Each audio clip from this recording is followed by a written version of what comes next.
our next session.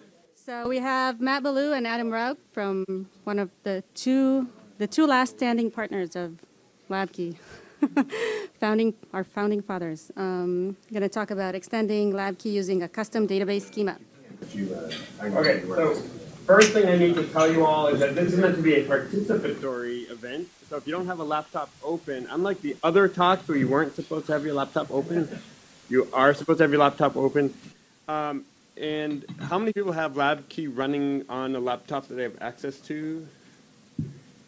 Oh, that's pretty good. All right, excellent. That's great. How many of you did that with Windows Installer? Oh, okay, so most of you have like a custom, like a development setup. I'm connecting server. Oh no, that won't work. You need to have your own LabKey server because we're developing our own module. So we're building a module. So for the people who are building or who have used the Windows installer, there's one important thing. If you're running a LabKey server and you're developing code or even a file-based module, am I on my speaker? That's weirding me out. I'm like loud. We want to be running in dev mode, and that's a special mode we have for the server where, at production time, we don't want to be polling files to see if they're changing and so on. So we have a mode where we say, reload resources dynamically, and so we need to put the server in dev mode. And so, Brian, what was it, dev? It's kind of tiny. I'm sorry. We wanted to look for Tomcat 7w.exe in your installation, which will be what in? It's right under the command. Oh yeah, under LabKey server, Apache Tomcat bin, and we need to run this little command. Yeah. So if you're on it, so just open it. What you want to do is open the command prompt and go to that directory, which is really annoying to type. And then once you're there, you just want to run that command. And once you're done, it'll pop up a dialog, and then and I'll come to you. Excellent. Yeah. Can you go back to your other window for a second? Yeah. And so while he's doing that, I'll talk a little bit about my goal with today's. My goal is, we talk about file-based modules a lot, and then people walk away going, I don't know how to do that. And so I want to, get you a sort of template file-based module, build it, deploy it on your own computer, and then talk about how to build a schema and use our schema upgrade system. And so if you already have LabKey installed, take this moment to download that zip file from the top and maybe plunk it down on your desktop and unzip that.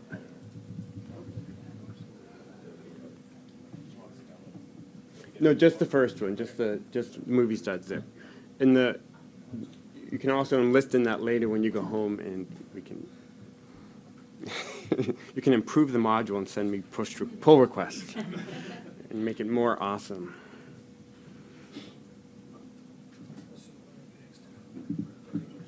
Okay, and since I can't see you can see my screen, but I can't see yours. Kind of wave at me when you've got it downloaded and unzipped somewhere, and I'll have a sense where we are. We support 8 now. I don't know if that's as of 15. It might be as of 15.3. I'm not positive about 15.2. I think that's right. But then I know 15.3 for sure does. It runs on both 7 and 8. Yeah. Is that working okay? Downloading? Yep. You got it. Okay. Okay. Everyone have it downloaded and unzipped? I'm not hearing from I don't know if they're following along or if they're doing email over there.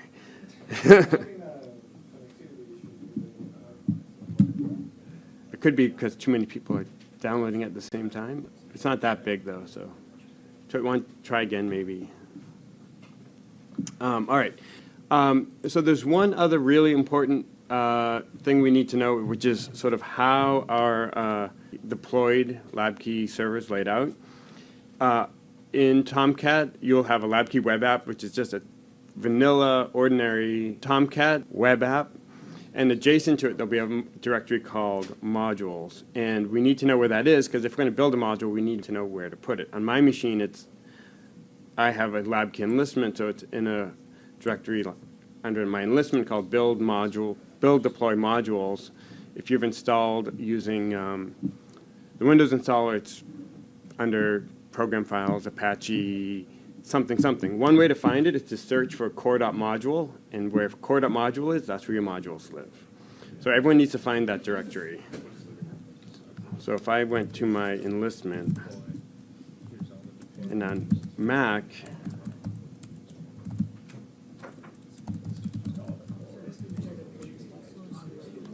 that's where I find core.modules. Okay.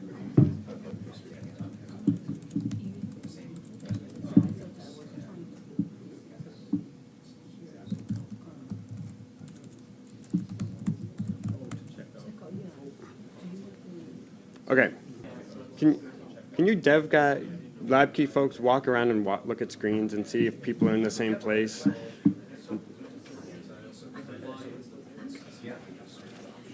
And give me thumbs up or thumbs down, so I don't know where, it's hard for me to tell where we are. All right, so now we need to build a module. So I want to talk about this a little bit. We keep telling you guys a file-based module is great because there's no Java in it. You don't have to compile anything. It's just a zip file of files, right? Zip of files. And then I'm about to tell you we need to build it. So, like, what's up? Why do we build a LabKey module if there's no Java? So I want to explain that a little bit. Our build process, and the one I checked in, I built in a little ant file here, is really just to accomplish a little task, which is we can pre-process web resources and such. We don't have any interesting ones in this module. Another thing we do is we generate a config file. And the reason that's useful is because we want to fill in some things that are specific to your enlistment, like the subversion number, the revision of the build, the source path, and a few things like that, module version. So I'm going to have a little build, and what's going to happen is you'll see a little file in the root of the module called module.properties, which describes our module. And our build is going to generate a file called config module.xml. So if everyone types, hopefully everyone has Ant because they're Java developers. If you type Ant, it should very quickly do something exact like this. And now I'm going to look, I have the build file I created.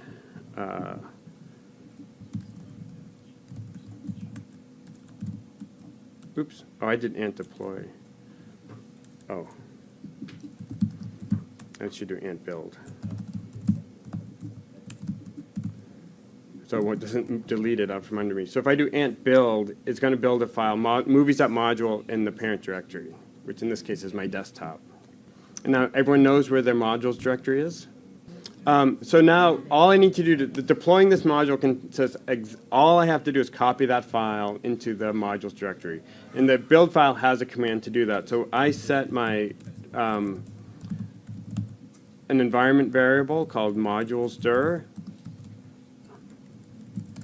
to point to my directory. And so on Windows, of course, that's like set module_dir equals whatever that path was, or I see a lot of Macs here. On Mac, it would be export module_dir equals whatever that path is. And I'm going to just type ant deploy.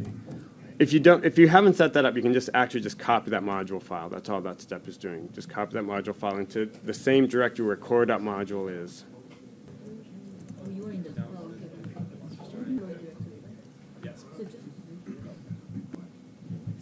And now, hopefully everyone knows how to start their server. If it's already running, stop it, then start it, or just start your server. And what we should happen is we should now have a new module installed. So I just hit start on my debugger, but you can do this from net start or however you usually start your server. And I'm going to navigate to my machine. Oh, you choose. Yes. And log in. I'm going to check and see if it worked. And then I'll walk around and see where everyone is.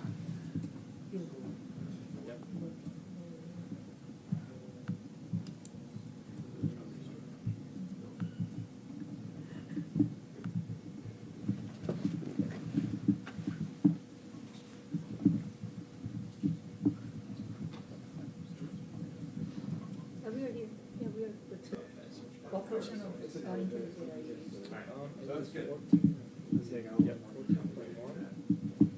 Okay, it looks like everyone either has that working or has someone helping them getting it working. So what did we just do, right? The whole idea of the file-based module is that each file in that module represents a kind of resource that's going to get registered with the system. So I'm going to bring up, oops, come on. Let's just take a little tour of the files in this module and see what resources we might have registered. It turns out not much yet, and we'll see why. Module loading starts with module.xml, which is this is basically what our Ant build did, is it generated this file.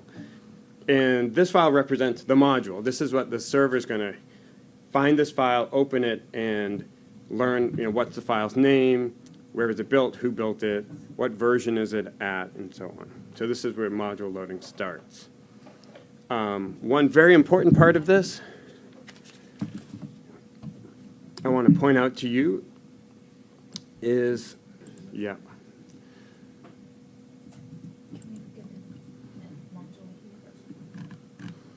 is the source path variable, which points to the directory on my machine where I unzipped the movies module. And of course, that's going to be different for everybody, and that's actually the entire point of this feature.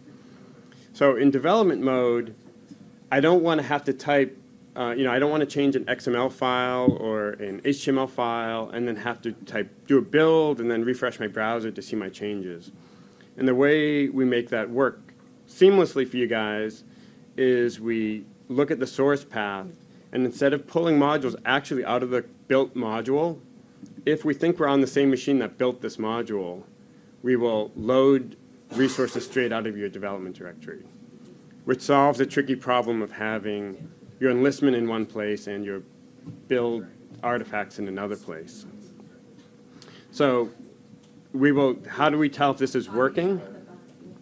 If you have, go to your admin page and expand the movies module in this list, it should say 15.2, and you'll see your enlistment ID, which is not a meaningful number, which should be green, and a source path, which should also be green.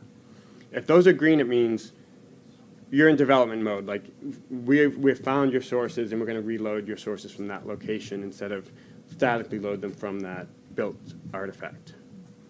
Does that make sense? So if your files aren't, actually, we put this in for Leo. Or was it Renan? The resources weren't loading because of a case, like a capital letter somewhere. We couldn't figure it out forever, and so we put in this feature to make sure we knew whether the directory paths were matching or not. So what artifacts are in this module? Let's look. The most interesting one here, and the one why we're here today, is to talk about schemas. So we're going to build a movie schema. So I have a schema directory with schema files. I have LabKey SQL queries, which will register SQL queries based on the location in the resources. It's going to be a query in the movie schema. ETLs are for copying data around. And so each of these things we're going to visit as we tour through this little demo. But why we're here today is schema. So I'm going to go jump to my schema browser back in my home directory. You can jump to folder management, and I'm sure you've all seen this API many times, where you configure folder types or enable and disable modules. For file-based modules, you can have very rich behavior about when modules are enabled and what resources show where and so on. But for file-based modules, we make a lot of default decisions. And in this case, you're not going to see very much until we enable the module in this directory. So if you find movies on the right-hand side and check it and hit update, that makes that module available in this folder. And I'm going to jump now to the schema browser. And there's a movie schema. And this is, I must be ahead of you guys. This is not what you're going to see. What's that? Okay. So I'm actually, this is, what you should see here is probably just one query defined, because that was defined in the module. The tables shouldn't be there. That my machine is a little bit ahead. So you should get an error that says tables not defined. You should, Table not found. when you get to the query view? Yeah. No. You should just see one query. If you want to query, then why go into tables not defined? Oh, yeah, no, you will. The query won't work because there are no tables. Okay, yeah, 'cause it's Yeah. table not found titles. Yes. So it's There are no yes, that's so I want to, this is the reason I did it this way, so there are no tables, is the most important part of the schema feature, which mostly due to Adam in the back, is how we create schemas incrementally. Because it's easy to create your first schema, because you know exactly what you want, and you create a schema script, and you create it, and it never changes, and you're really happy. But then you realize, no, schemas actually change. And now your dev server and test server have one schema, and you need to upgrade them, but you can't upgrade them till the code that matches that schema has been deployed on that server. And so we have to solve this problem, we have a little pattern we follow to let you not only build schemas, but to build them and let them upgrade themselves incrementally with the code. So I'm going to make you guys do this. I could just do it for you, but I'm going to make you do this yourselves. I want to jump back to where you downloaded the movies in the directory with the module, and bring up your favorite editor, and find modules.properties and open that file.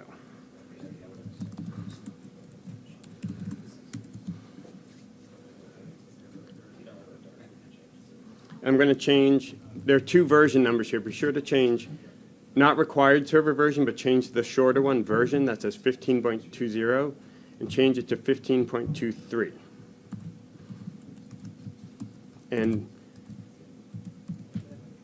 And build that again.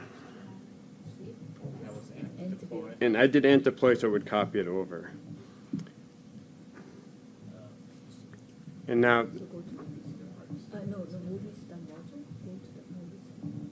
and now I'm going to bounce my server. So do net stop, net start, or from the command line, or control C and start Catalina. And start the server again.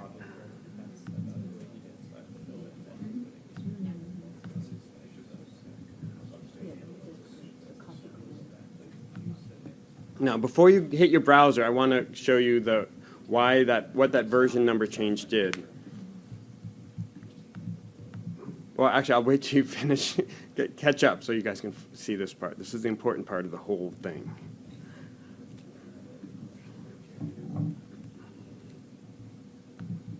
In that Yes, admin? we will, yeah. But first I want to show you what I expect to happen, and we'll see if that's what actually happens.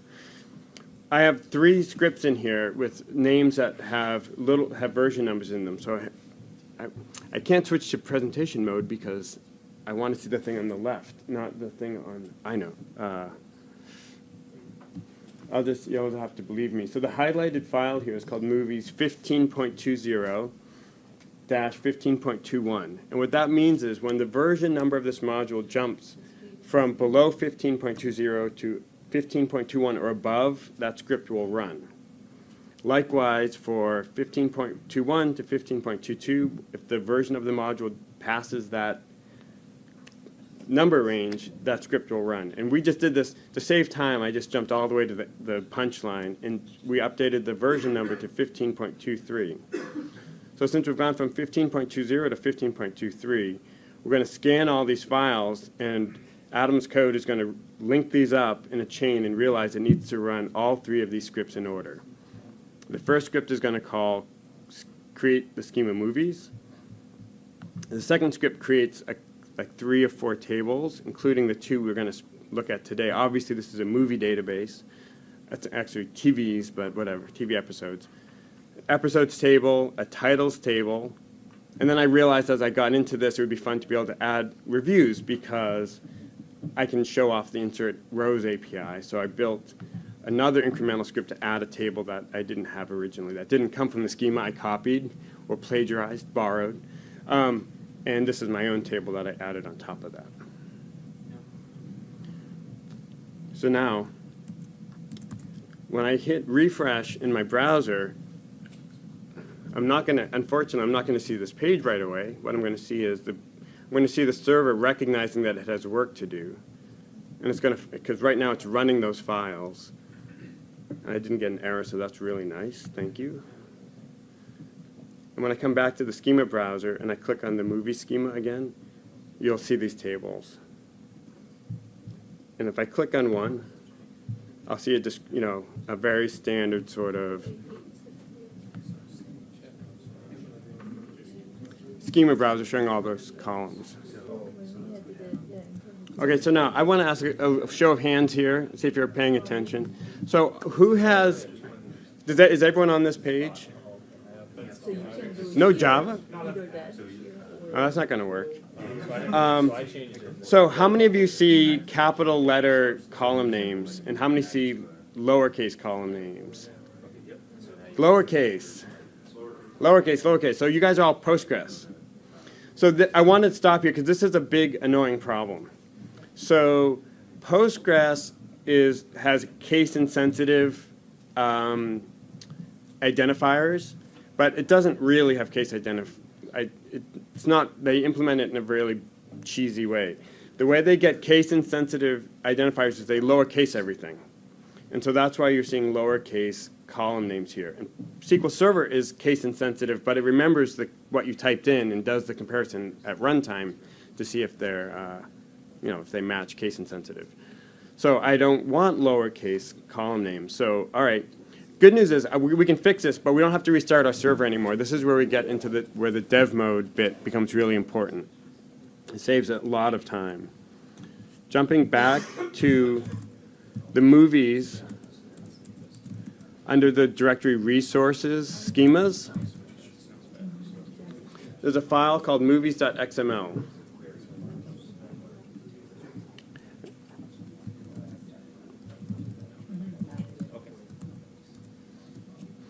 So all this, right now, all this has in it is a list of all my tables and all my columns. So if I support this file or create this file, I can put in the column casing I want for all of my columns. So if you copy modules.xml.1 and copy it over modules.xml, what?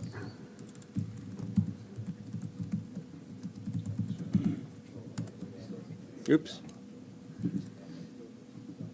Oh, sorry, movies.xml.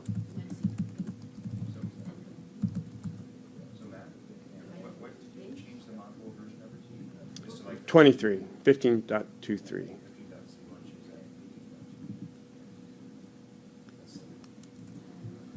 And now all you Postgres people, if you're in dev mode and you're running Postgres, you hit refresh, you should now see uppercase letters. Uppercase column names, which would be nice. Now, in some ways this doesn't matter. I mean, if you don't care what your column names are, that doesn't matter, because by and large LabKey is case insensitive with respect to column names. However, JavaScript is a case sensitive language, and those column names will propagate through to your JavaScript. So if you care about your casing, you need to specify what it is, because it will break your JavaScript if the casing changes.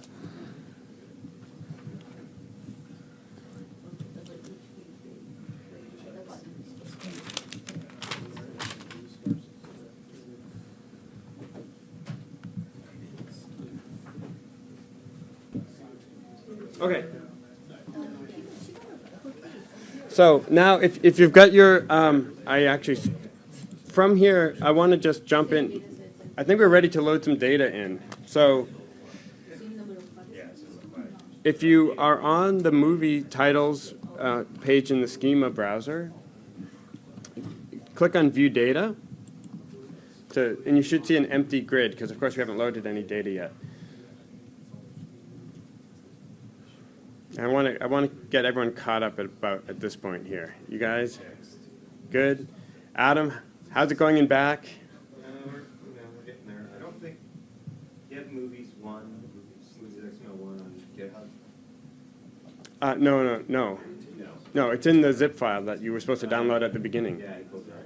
So it must be. Did I tell you to get it from GitHub? No, I said get it from the zip file. The URL up there.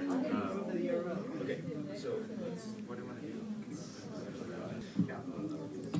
do? Okay, so from the import page, so all we've done so far is actually just created a regular SQL script like we could have done through SQL Server Express or pgadmin, created a file and let them run. So we have, of course, no code yet or anything. So just, I kind of want to review sort of what functionality we get, just no customization whatsoever. But of course, we need a little bit, tiny bit of data loaded to do that. And so I created a very small version of this data. I thought it was brilliant to use this until I realized it was like 1,500,000 rows of data, and that was not as good for a demo. So I pruned it to very small. I'm going to, under your desktop, movies, test, sample data. So under the movies module, there's a test directory, which is a good habit. And under that, there's a sample data directory. So I'm going to load the titles.txt into the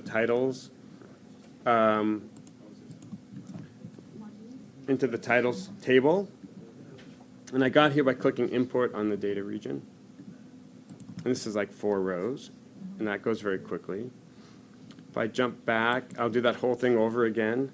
From the movie schema, from the schema browser, click on episodes, view data, import data, and I'm going to grab that other file, which was called episodes, and hit submit. And this is what I get with no effort, which is this really ugly grid. Yay. So the rest of this little demo is just about things we can do to customize the way things look, just using metadata or description about these XML, about these tables. It's very disorienting because everyone's on. Yeah. We are running in this course. Do you have data loaded? Yes, we are. Good. You guys have data loaded? Trey? You're not even here. They're doing something else, which is, all right. Marty? Okay.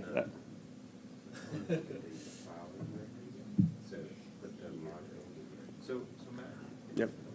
changing the version of modules.properties. Module.properties, then you have to build again. So, Why? okay, we'll deal with it another time. Okay. After you're all done, you can come over. So So we can do it. actually, I'm going to jump to the other table. You could rebuild the whole module. And then do the same. So you could make a change up. Just, Okay. Anyone who's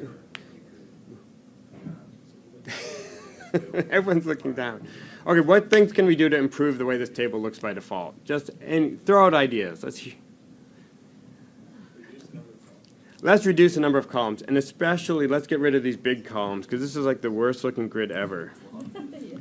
Right? So I'm going to do customized view here, and you've all used customized view before probably, but I'm just going to start at, I don't know, somewhere around, I don't know, director, and just start deleting these long texty, these long texty fields. I'll just delete all of these. Oh, that's much better. Okay, so the question is, how do I do this? You know, I don't want my users to have to do this to get a decent looking grid when they start, when they look at my data region, right? So I'm going to save this view. I'm going to give it a name, like called My Better View. And save that. So now, of course, when I can switch between my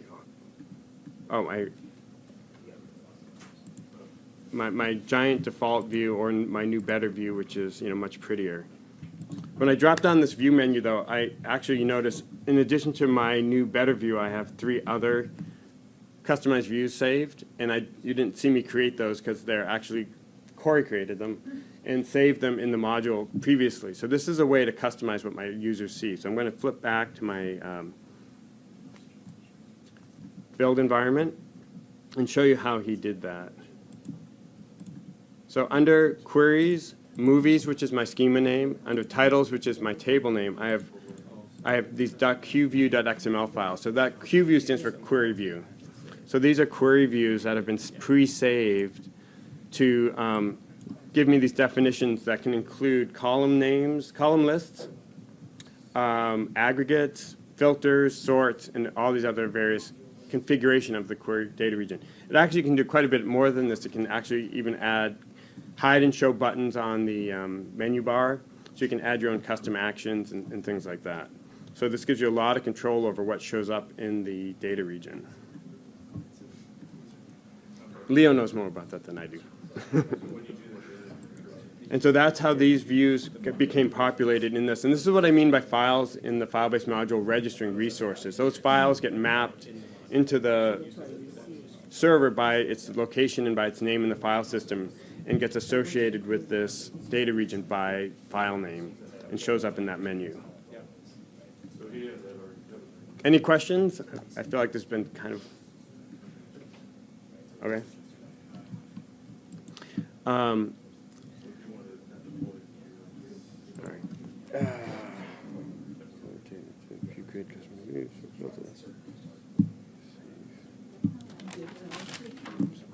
Okay. And I want to show a little bit more what I can do with editing XML metadata. When I look at my episodes table here, one thing that I noticed earlier was that, again, I would want to create custom views to make this prettier, but one thing I noticed is that even though I know the name of the title of this table, they're being joined by keys, which is pretty common in any database schema. So what I'm seeing here is this key 96697, which is the name of a series title, but there's no connection between them. So I want to show how we annotate tables to connect tables together, so you can use the lookup functionality of the server. And that is going to be another little file copy here. In movies.xml.2, if we scroll down, here it is.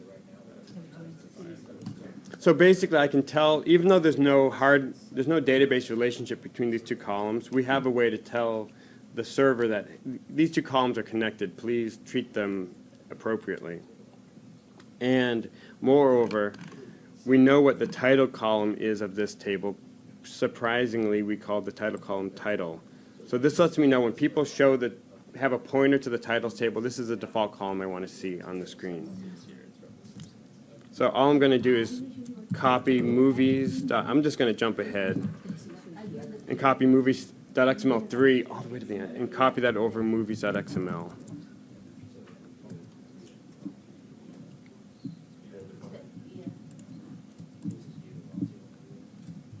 And now when I look at my schema browser,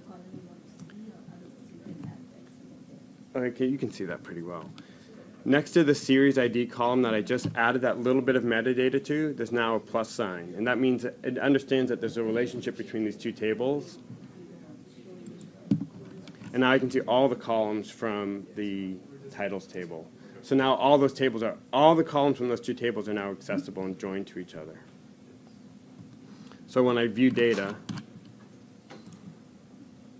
even though I haven't customized this view at all, under the series ID now I'm going to see the title instead, because it knows that it understands that that's a display column for that target table. And we can make use of that later.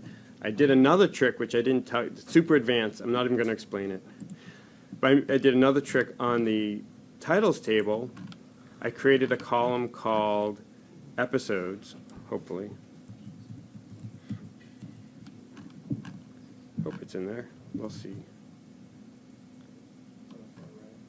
Is it? Okay.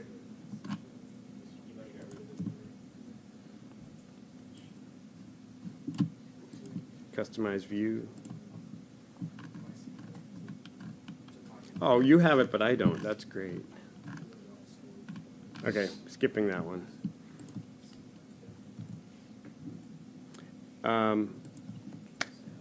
So, why would you want to create your own schema here? I have not built a beautiful app here, of course. This is really still, despite my best efforts to customize views and hide columns, I don't have a lot of connection. Like, I don't really ever want to see my title without the episodes, or the episodes without the titles. I just have this really still very table-oriented view of the world. So, the next step to this whole thing is tying it together with, your own views. For instance, if I want to insert, look at details of this page, I'm going to get that's the wrong one. That's not what I want to show you yet. I want to show you the episodes. We will generate default insert forms that look like this. And we'll generate default details forms that look like this. So obviously you guys, probably a lot of you are HTML programmers and can do better than this. But we need one more step to hook these things together. And we let you basically substitute in your own views for all of our auto-generated views. We let you substitute in your own detail view, your own insert, update, view. I don't think we have a delete view. And I guess that's it. And we don't quite let you do your own grid. Yeah, that's a whole different thing. Yeah. The detail view for a participant is another special one. So I want to show you how you hook those up. And it's pretty simple, surprisingly. The first thing is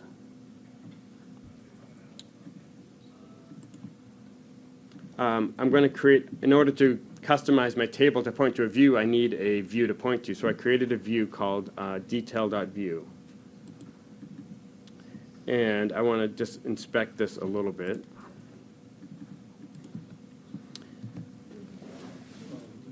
Yeah, this is detail.view under the views directory. And that's for JSX compiling. So you have the JSX thing installed on your No, it'll work. Yeah. So what I've done for this view is I want to be able to create a view that, given a title ID, renders a custom page. So I'm just going to use the LabKey query APIs to pull down all the data I want to render on this page. And it's really simple. This is one of the easiest APIs to use, and I just cut and paste this from our example code on labkey.org. I'm querying 3 tables at the same time. I'm asking for the movie with the ID that's on the URL. So I'm querying the movie table for where the ID column equals the ID on the URL. I'm querying the reviews table to grab any user-generated reviews for that title, and likewise all the series episodes. And these are just going to come back as a select rows object. When those complete, I wanted to play with React, so I'm using React to render this page, but you can use any JavaScript library you like, of course, to do your rendering, or just code it by hand.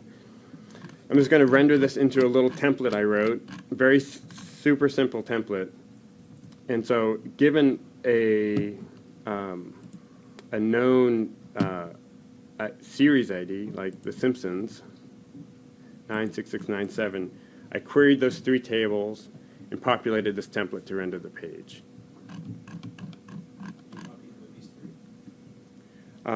Yeah. Oh, my date is broken. I don't know why that, I probably have it, that could be a type casing thing. And I can,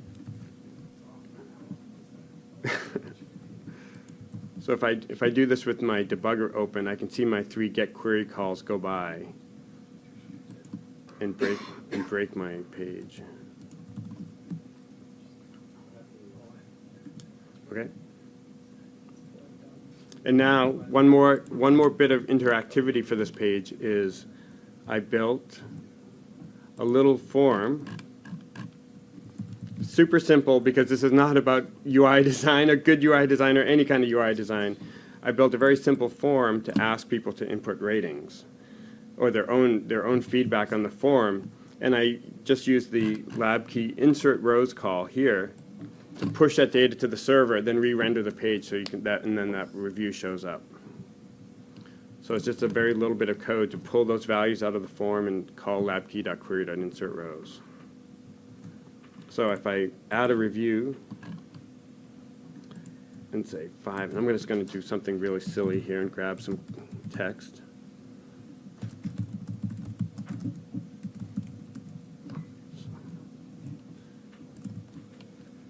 Save. Oh my gosh, that's too long. Oh, terrible. Okay, shorter review.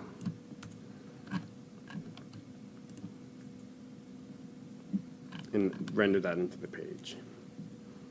So, so we've got all these pieces fit together. We have the pieces that went into building this one little page are just the SQL scripts. I created my own schema using the same, just database SQL, whether it's Postgres or SQL Server. Managing those with the version upgrade pattern that Adam has invented for making sure those scripts run in order and stay in sync with your code. Customization with the query views to control what columns and your users see by default when they're looking at a grid. And then customizing the table XML to control things like date formats, lookups,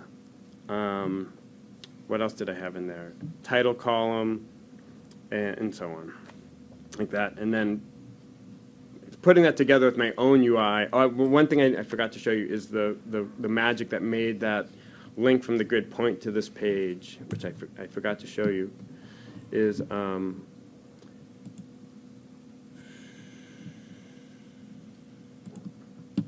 again in that XML file we've looked at several times.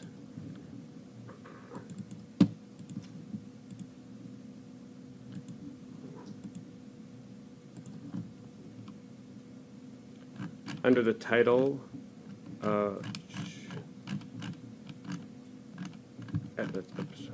it's this link here.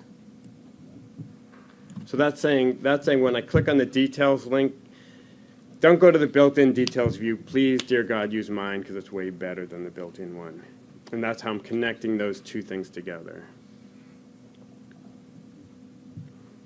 And that's all I had, except for questions.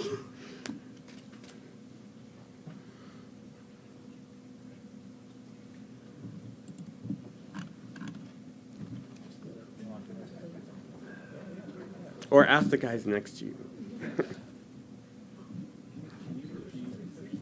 Yep.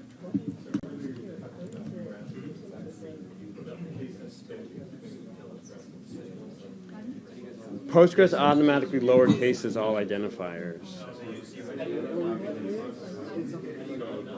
Well, we will grab the casing from the XML file, that movie.xml file.